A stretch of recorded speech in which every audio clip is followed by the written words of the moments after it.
বন্ধুরা আমি তেল কই করব, তো আমি এরকম সাইজের কিছুটা কই, আর এখানে আমি কিছুটা সর্ষে নিয়েছি আর পোস্ত, সর্ষে পোস্ত কাঁচা লঙ্কা দিয়ে আমি এটা পেস্ট করে নেব।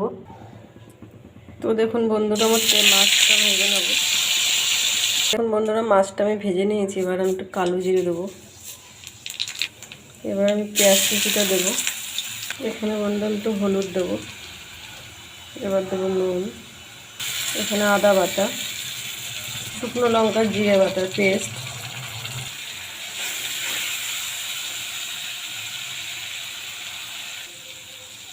দেখুন বন্ধুরা আমি যে সর্ষে পোস্তটা বেটে রেখেছিলাম পেস্টটা আমি দিয়ে দিলাম।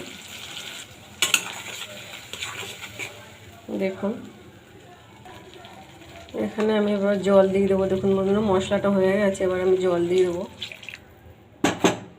দেখুন বন্ধুরা ঝোলটা ফুটে গেছে, এবার আমি মাছটা দিয়ে দেবো,